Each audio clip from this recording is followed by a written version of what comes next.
Hello friends, welcome to my dental world. This is Dr. Bhothini. நான் உங்களுடைய பல் மருத்துவர். நான் இன்னைக்கு பதிவில் எதை பற்றி பேச போகிறேன் அப்படின்னு பார்த்தீங்கன்னா கிளிப் ட்ரீட்மெண்ட் கேள்விப்பட்டிருப்பீங்க. ஆர்த்தோடான்டிக் ட்ரீட்மெண்ட், அதாவது இந்த பல் வரிசைப்படுத்துகிற ட்ரீட்மெண்ட்டை பற்றின ஒரு சின்ன பதிவு தான், சரிங்களா? ஸோ இந்த ட்ரீட்மெண்ட்டை பற்றி நான் இன்றைக்கி என்ன சொல்ல போகிறேன் அப்படின்னு பார்த்தீங்கன்னா, பெரும்பாலானவங்க வந்து பார்த்திங்கன்னா கிளிப் ட்ரீட்மெண்ட், அதாவது பல் வரிசைப்படுத்துறது அப்படின்ற ட்ரீட்மெண்ட்டை வந்து ஒரு அவசியம் இல்லாத ஒன்றா வந்து ஒரு சிலருடைய கருத்து இருக்குது, சரிங்களா? ஸோ அது வேண்டாம், அது வந்து தேவையில்லாத இஷ்யூஸ் வந்து க்ரியேட் பண்ணும். ஸோ அதோட தாக்கம் என்னவாக இருக்கும் அப்படின்றத பற்றின ஒரு குறுகிய பதிவு தான் இது, சரிங்களா? ஸோ கிளிப் ட்ரீட்மெண்ட் வந்து ஏன் நான் செஞ்சுக்கணும் அப்படின்னு நான் சொல்கிறேன்னு பார்த்தீங்கன்னா, ஒரு பல் வரிசைப்படுத்துறதுன்றது வந்து ஒரு நார்மலாக இருக்கும்போது நம்ம சாப்பிட்ற சாப்பாடு நம்மளால் ஒழுங்காக மசிக்க முடியும். எந்த பல்லோட சர்ஃபேஸஸில் வந்து தங்காமல் நமக்கு நார்மலாக கிளியர் ஆகிடும், சரிங்களா?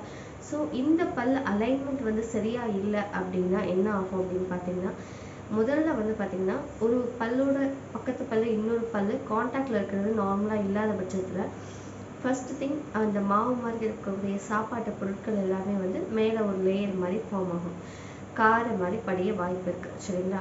இவங்களால நம்பர் 1 நார்மலாக ப்ரஷ் பண்ண முடியாது. ப்ரஷ் பண்ணாலுமே வந்து அந்த இடத்துலலாம் வந்து ப்ராப்பராக க்ளீன் பண்ண முடியாது, 1 திங். 2 என்ன அப்படின்னு பார்த்தீங்கன்னா, இந்த மாதிரி கார படிய ஆரம்பிச்சிடும். ஸோ பல்லோட சர்ஃபேஸஸ் மேலே கார படிகிறது நல்லது கிடையாது. இதனால் என்ன ஆகும் அப்படின்னு பார்த்தீங்கன்னா, அந்த படிஞ்சிருக்கக்கூடிய காரை சுற்றி இருக்கக்கூடிய ஈரை இன்ஃபெக்ஷன் பண்ணுறதுக்கு நிறைய சான்ஸ் இருக்குது.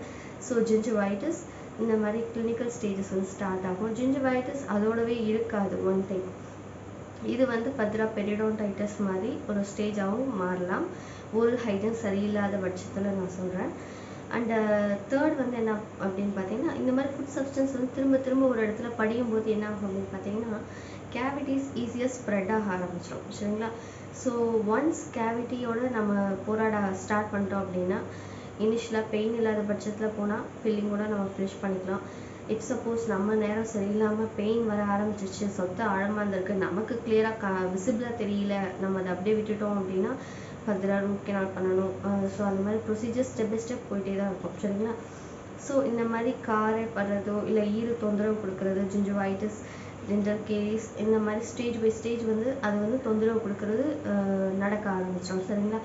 ஸோ இதுக்கு நம்ம என்ன பண்ணலாம் அப்படின்னு பார்த்தீங்கன்னா, நம்மளுடைய வாய் சுகாதாரம் நல்லபடியாக மெயின்டைன் பண்ணணும்னு நினச்சோன்னா நம்ம பண்ணக்கூடிய முதல் வழி வந்து உங்களுடைய பல் மருத்துவரை முதல்ல கன்சல்ட் பண்ணுங்கள்.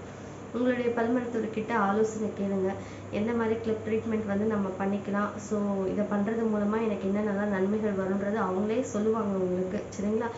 ஸோ இந்த மாதிரி கிளிப் ட்ரீட்மெண்ட்டை தைரியமாக முன் வந்து செஞ்சுக்கிறது நல்லது. அண்டு கிளிப் ட்ரீட்மெண்ட்லேயும் நிறைய டைப்ஸ் இருக்குது, நிறைய அட்வான்டேஜஸ் இருக்குது. அண்டு டெக்னாலஜி வளர்ந்ததுனால இன்விசிபிள் பிரேசஸ் இந்த மாதிரி நிறைய திங்ஸ் வந்திருக்கு. ஸோ தயக்கம் வேண்டாம். உங்களுடைய பல் வரிசை உங்களுடைய வாய் சுகாதாரத்துக்கு நல்லது. உங்களுடைய வாய் சுகாதாரம் உங்களுடைய உடல் சுகாதாரத்தை பிரதிபலிக்கும். ஸோ அதில் எந்த டவுட்டும் உங்களுக்கு வேண்டாம், சரிங்களா? ஸோ பல் வரிசைப்படுத்துறது அவசியமானு கேட்டால் அவசியம்தான் நான் சொல்லுவேன்.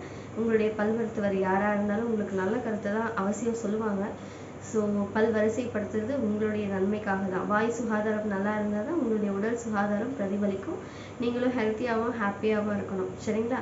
So subscribe my dental world. இன்றைக்கி பதிவு உங்களுக்கு கண்டிப்பாக புரிஞ்சிருக்கும்னு நினைக்கிறேன், உங்களுக்கு கண்டிப்பாக பிடிக்கவும் செஞ்சுருக்கும். ஸோ மறக்காமல் உங்களுடைய சப்போர்ட்டை ஒரு லைக் மூலமாக எனக்கு நீங்கள் தெரிவிக்கலாம்.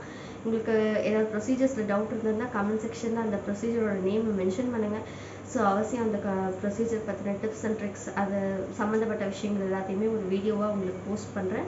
So subscribe my dental world. உங்களுடைய ஆதரவு மை டென்டல் வேர்ல்ட் யூடியூப் சேனலுக்கு ரொம்பவே தேவை. So until then take care. இன்னொரு டாப்பிக்கோட நான் அவசியம் வந்து மீட் பண்ணுறேன். Thank you so much. This is doctor Bodhini. Subscribe my dental world.